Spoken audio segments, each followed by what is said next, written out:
जे प्राणी पर निंदा करे देवता पूजी से न करे किए खराब गुण कर्म कर जदि पारुछंती आज्ञा शास्त्र कहले गोटे सुंदर उदाहरण टे रोची बुझे गतकाली प्रसंग ठार आम टे आगे नवा आज तो समय अति कम किंतु 11टा आड़े महाराज परीक्षित स्वर्गारोहण होता स्वर्गारोहण पर विषय वस्तु ना आज्ञा परीक्षित स्वर्गारोहण पर आज्ञा किंतु 11टारे बाणी विश्राम देवी आज्ञा ता पूर्व भी अच्छे आप व्यास पूजा आज्ञा किंतु पूर्व देवी आ स्वल्प समय आज्ञा किंतु जी समय मिलूँ आम मैंने ईश्वर कथा टे आलोचना करवा आज्ञा कौन कर भगवान कथा किए कहले ना कहीकि सारे आज्ञा भागवत भगवान निजे कहते मोर महिमा के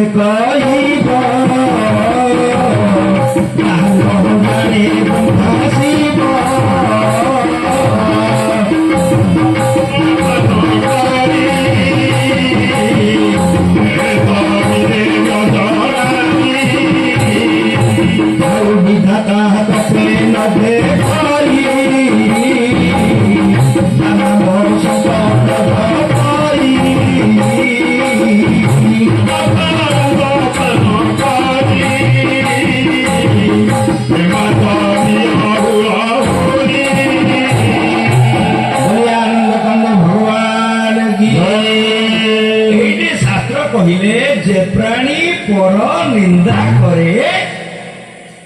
देवता पूजी से न करे सब वक्ता मैंने आसुँच भागवत कथा कहीकि जाऊँच आज्ञा ईश्वर दया जगन्नाथ कृपार आपण गाँव को मुझे 5-6 थर आसला आज्ञा किंतु आज्ञा मन रखु आज्ञा मोर गुरुदेव कहते श्रीधर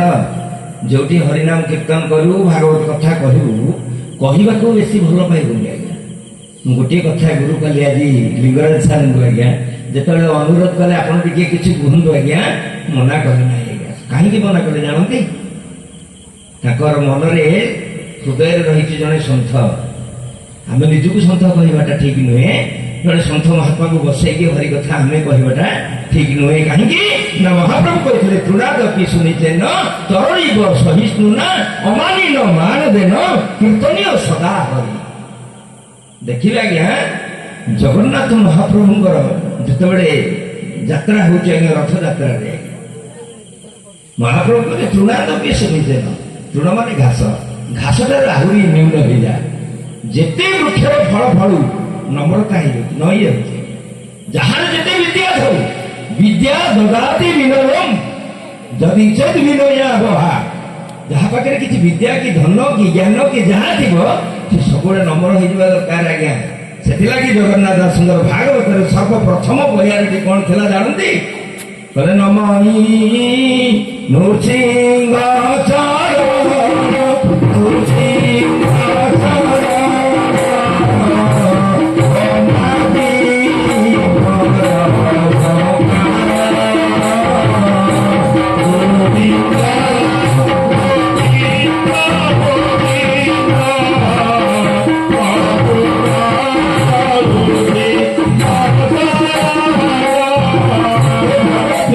सज्जन वृंद प्रथम भागवतर प्रथम पद है कौन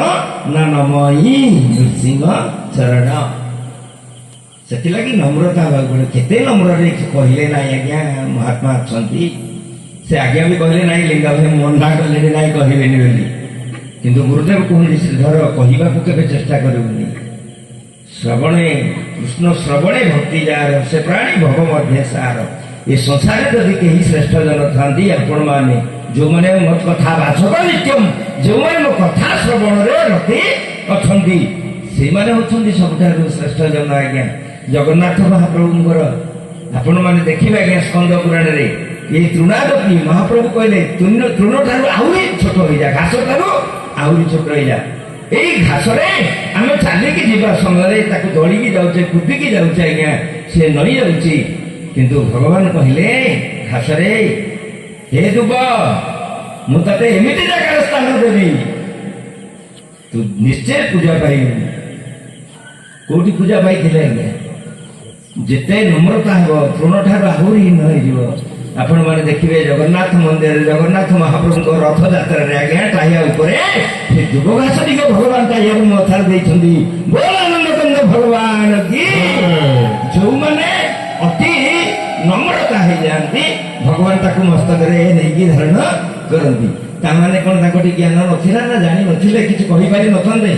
ଦେଖନ୍ତୁ ଆଜ୍ଞା ନମ୍ରତା ଶିଖନ୍ତୁ ଆଜ୍ଞା। ଭାଗବତର ପ୍ରଥମ ହେଲା ନମଇ ନୃସିଂହ ଚରଣ।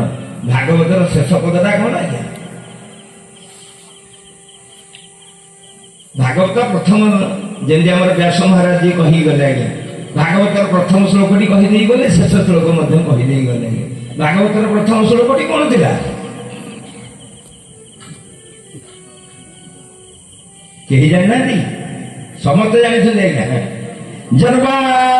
ଦଶରଥନ ଅଧିତରତ ଚାର୍ଥ ବିଜ୍ଞ ସ୍ୱରାଟ ତେନେ ବ୍ରହ୍ମ ହୃଦୟ ଆଦି କବୟ ମୁହନ୍ତି